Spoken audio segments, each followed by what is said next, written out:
Ever wondered how an ancient language became one of the most powerful secret weapons in modern warfare? Today, we're diving deep into the incredible story of the Navajo Code Talkers, true heroes whose voices helped shape the outcome of World War II. It's a tale of courage, ingenuity, and a language that proved to be unbreakable. Let's set the stage. It's the early 1940s, and the world is engulfed in conflict. In the Pacific Theater, the United States is locked in a fierce battle with Japan. A major problem for the Allied forces was communication security. Japanese intelligence experts were exceptionally skilled at breaking American military codes, often deciphering messages within hours, sometimes even minutes. This gave them a huge strategic advantage, leading to devastating losses for the U.S. Marines. The military needed a new code, one that was fast, reliable, and absolutely They tried everything from complex cipher machines to codes based on other languages, but nothing worked. The enemy seemed to be one step ahead every time. Then, a man named Philip Johnston had a revolutionary idea. Johnston, a World War I veteran, grew up on a Navajo reservation as the son of missionaries. He was one of the few non-Navajo people who could speak their language fluently. He knew firsthand how complex the Navajo language was. It's a tonal language with intricate grammar and syntax, and at the time, it was unwritten. There were no books, no dictionaries that could help an outsider learn it. Johnston realized this linguistic complexity could be the key to creating the unbreakable code the military so desperately needed. In early 1942, he proposed his idea to the Marine Corps. Initially, they were skeptical. Could a Native American language really succeed where sophisticated machines had failed? But desperation was high. So they agreed to a demonstration. Johnston brought 4 Navajo men to Camp Elliott in San Diego. They were given a typical military message, translated it into Navajo, transmitted it, and then translated it back into perfect English in a matter of seconds. For comparison, the standard cipher machines of the time would have taken about 30 minutes to do the same task. The Marines were stunned and immediately convinced. The Navajo Code Talker program was born. The first group of 29 Navajo recruits, known as the Original 29, were tasked with the monumental challenge of creating the code. They couldn't just speak Navajo over the radio. They needed a system. They developed a 2-part code. First, they created a dictionary of over 400 military terms that didn't have direct translations in Navajo. For example, a submarine became ironfish, or beshlo in Navajo. A battleship was whale, or lauso.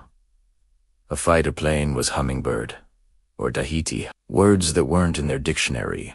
They developed an alphabet system. They assigned a Navajo word to each letter of the English alphabet. For instance, the letter A could be represented by the Navajo word for wolache.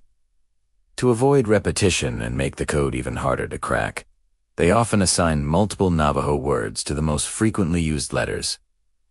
Imagine the mental agility required. A code talker would receive a message in English, translated on the spot into this complex system of Navajo words and coded alphabet, transmitted, and the code talker on the other end would perform the entire process in reverse, all while under the immense pressure of active combat. Their training was intense. They had to memorize the entire code and be able to use it flawlessly under extreme stress. There were no code books allowed in the field. Everything had to be in their heads. From 1942 to 1945, over 400 Navajo men served as code talkers with the U.S. Marine Corps. They participated in every major marine assault in the Pacific, from Guadalcanal to Iwo Jima. Their impact was immediate and profound. Communications that once took hours to encrypt and decrypt could now be transmitted in minutes. On the brutal battlefields, this speed saved countless lives and gave the Marines a critical tactical advantage. One of the most famous examples of their importance was during the Battle of Iwo. In the first 48 hours of this bloody battle, 6 Navajo Code Talkers worked around the clock, sending and receiving over 800 messages without a single error. Major Howard Connor, the 5th Marine Division signal officer, later said, "Were it not for the Marines would never have taken Iwo Jima.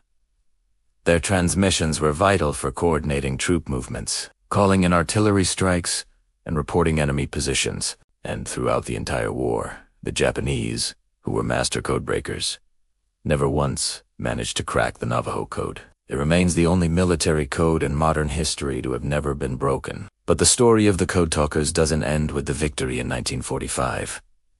When they returned home, they were not greeted as heroes.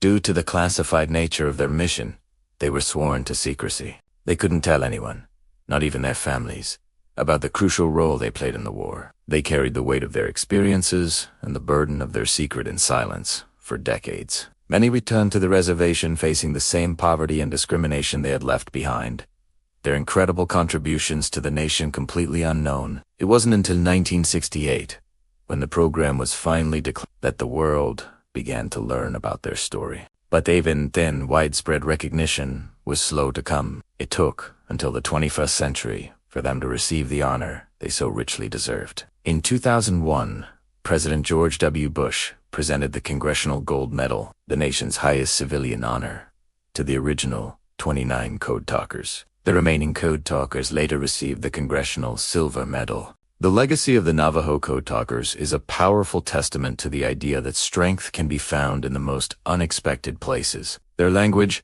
once suppressed by the very government they would later serve, became an invaluable asset. Their story is a crucial part of American history, a story of quiet, courage, cultural pride, and unwavering patriotism. They were more than just soldiers. They were living codes, guardians of a secret that helped win a war. As we remember their bravery, let us also remember the importance of preserving the cultures and languages that make our world so rich and diverse. The Navajo language, once a tool of war, is now a symbol of resilience and a source of immense pride for the Navajo Nation. The Code Talkers proved that heritage and patriotism can go hand in hand, creating a legacy that will never be forgotten. Thank you for joining me on this journey into the past. The story of the Navajo Code Talkers is one that deserves to be told and retold. If you found the story as inspiring as I do, please hit that like button and subscribe for more deep dives into history's most fascinating chapters. Let me know in the comments what other historical stories you'd like to see decoded. Until next time, stay curious.